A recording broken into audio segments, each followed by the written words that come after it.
Olá, estamos hoje reunidos para vivermos o capítulo 19 do Evangelho segundo o Espiritismo, intitulado A Fé que Transporta Montanhas. Fé, uma questão que a humanidade sempre está em discordância, ou em sintonia, ou então distante dela. O Evangelho segundo o Espiritismo, no capítulo 19, nos traz a seguinte mensagem a respeito de fé. O que é fé? O que é montanha a ser transportada? Primeiro vamos ver o que se entende por fé. Fé é crença intensa na existência de alguma coisa, seja o que for. Fé em Deus, fé na vida, fé no universo. Crença em algo que pode ser abstrato, que para a pessoa que acredita se torna verdade. Raul Santos Seixas, em uma de suas canções, nos diz: tenha fé em Deus, tenha fé na vida. Ou seja, você precisa de algo que te dê um ânimo para continuar a caminhar, a viver. Porque muitas vezes, quando a desilusão nos bate à porta, nós nos tornamos descrentes das pessoas.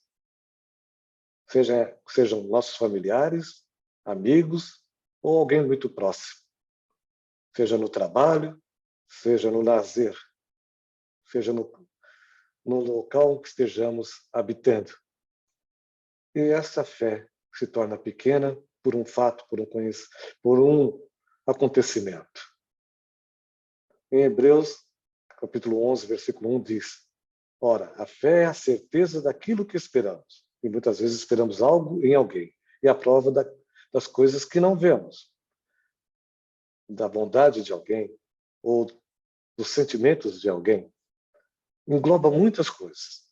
E neste capítulo, intitulado A Fé que Transporta Montanhas, nós vamos ter a oportunidade de ver os relatos entre os apóstolos, discípulos e o Cristo. Em Mateus capítulo 17, versículo de 14 a 20, está: quando ele veio ao encontro do povo, quando Jesus foi ao encontro do povo, um homem se aproximou e se lançou aos pés de Jesus. E disse: Senhor, tenha piedade de meu filho, que é lunático, ou que está fora de si, vamos assim dizer, né? Fora do intelecto normal de qualquer um no dia a dia. E sofre muito, pois se joga, né? Cai muitas vezes no fogo e muitas vezes na água. Olha, eu apresentei meu filho aos seus discípulos, mas eles não puderam curar. Jesus, ouvindo o relato daquele senhor, disse: traz esse rapaz até mim. Mas antes ele menciona: ó, raça incrédula, até quando estarei convosco? Até quando vós sofrerei? Aí apresentaram o rapaz a Jesus. E Jesus, junto daquele jovem, afastou os espíritos que o incomodavam e disse àqueles que estavam com ele, quando perguntado: mestre, por que nós que seguimos a ti, que estamos sempre contigo, não podemos curar esse rapaz, expulsar esses espíritos que estavam junto a ele? Jesus respondeu: por causa da vossa incredulidade, ou seja, da sua falta de fé. Porque fé é crença em algo, como foi dito antes, em outro slide. E Jesus completa dizendo: pois em verdade vos digo, se tivesses a fé do tamanho de um grão de mostarda, diríeis a essa montanha: transporta daqui, sai daqui, vai para acolá, e ela se transportaria de um lado para o outro. E nada seria impossível se nós tivéssemos fé. Comentários de Kardec. A fé sincera e verdadeira é sempre calma. Ou seja, ela espera, com paciência, porque tendo seu ponto de apoio na inteligência e na compreensão das coisas, tem a certeza daquilo que ela tanto deseja vai chegar, que o seu objetivo estará próximo. E também complementa: cumpre não confundir a fé com a presunção. A verdadeira fé se julga a humildade, ou seja, na humildade de saber esperar, de saber compreender, mas para isso nós precisamos desenvolver as nossas faculdades, o nosso intelecto. E cumprimenta. Deus deposita mais confiança naqueles que acreditam em Deus, porque é assim que a pessoa se sente, né? Deus deposita mais confiança em mim porque eu acredito nele. Não. Deus nos dá as ferramentas que necessitamos. E isso requer uma coisa muito importante, a simplicidade, a vontade de seguir em frente, acreditando naquilo que está por vir. No Salmo 23, geralmente assim dizemos: o Senhor é meu pastor e nada me faltará. Na Torá não está assim. A tradução correta é: o Senhor é meu pastor e não me faltará. Te faltará saúde, mas se você tiver fé, você vai ter novamente sua saúde renovada, porque Deus está contigo. O Senhor é meu pastor e não me faltará. Faltará condição financeira, mas Ele jamais. Faltará compreensão do outro, mas Ele jamais. Porque muitas vezes nós queremos o sim de Deus naquilo que tanto desejamos naquele momento. E muitas vezes o sim que nós ouvimos de Deus é o não. E nós não temos a devida compreensão, nem a paciência para esperar esse momento.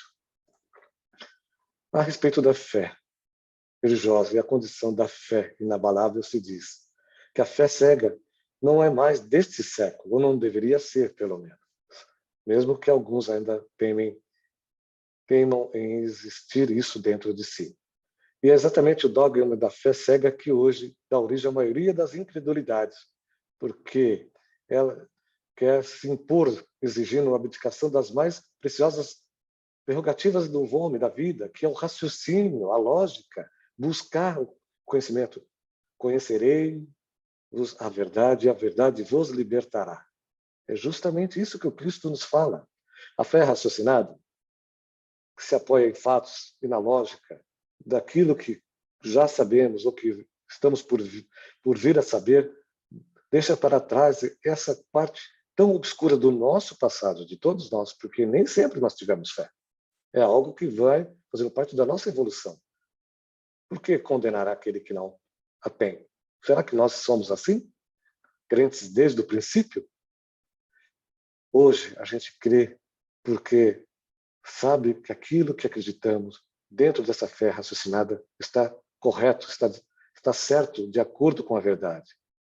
E se esta fé está de acordo com a verdade, ela se torna algo inabalável, ou seja, algo que se tenha por verdade.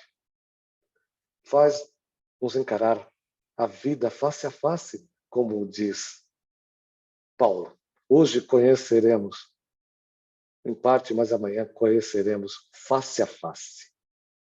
Kardec diz que fé inabalável é aquela que pode encarar a razão face a face em todas as épocas da humanidade. O alimento do corpo, o pão nosso de cada dia, nos dá aquilo que necessitamos, o equilíbrio diário.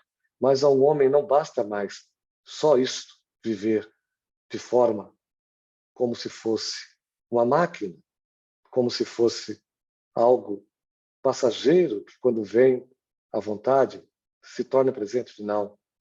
A fé é a água viva, é o Cristo que habita em nós e que não nos deixa mais viver.